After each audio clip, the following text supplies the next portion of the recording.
In this whole section of the letter, Paul is explaining to us that the fewer earthly responsibilities we have, the fewer anxieties and cares we're likely to have, and the fewer obstacles we might encounter in serving the Lord. So let's read about this in 1 Corinthians chapter 7, verses 32 to 35. But I would have you without carefulness. He that is married careth for the things that belong to the Lord, how he may please the Lord. But he that is married careth for the things that are of the world, how he may please his wife. There is a difference also between a wife and a virgin. The unmarried woman careth for the things of the Lord, that she may be holy both in body and in spirit. But she that is married careth for the things of the world, how she may please her husband. And this I speak for your own profit, not that I may cast a snare upon you, but for that which is comely, and that ye may attend upon the Lord without distraction. Our world is fixated with the sensual. There seems to be constant pressure for everyone to have a partner, if not a spouse. Even children and teenagers are under pressure to get a girlfriend or a boyfriend, as if that was the most important thing in life. Now, we Christians may be no better.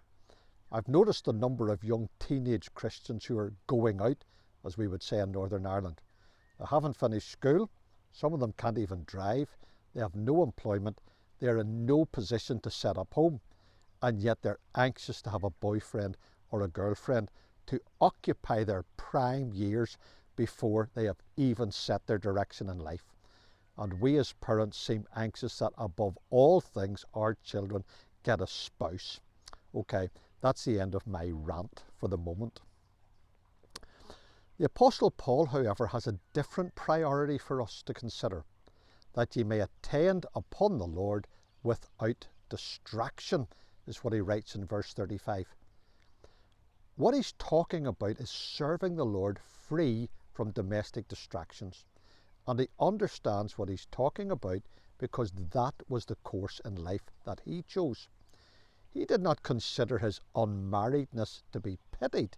In fact, later on he will describe not being married as better in verse 38. And I don't think we can simply dismiss his case with the idea that in some way or other he wasn't marriageable material like some of us. Now, Paul has a noble objective in his heart when he recommends this way of life. I would have you without carefulness, he writes in verse 32. He wants to keep them free from concern or anxiety, perhaps even free from trouble, because the word is used in Matthew 28, verse 14, about keeping the men who guarded the Lord's tomb out of trouble with the authorities.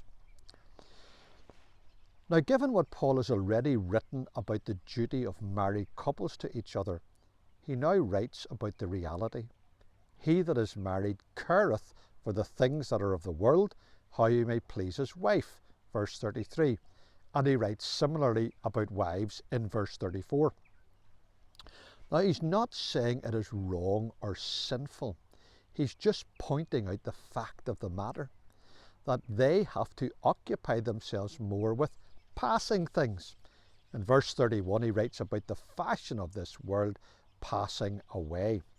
Indeed, whenever he writes there is a difference in verse 34, this should probably conclude verse 33 in the sense of his interests are divided. That is a reality.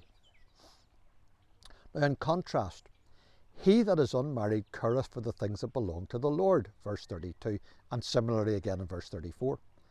The unmarried have no spouse to occupy their attention, so they are freer to serve the Lord. Paul's motivation in writing this is not to issue an edict or a command, but so that they can more clearly see what is involved. I speak this for your own profit, he says in verse 35.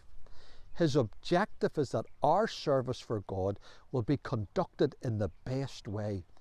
And that, of course, should be our objective in life as well.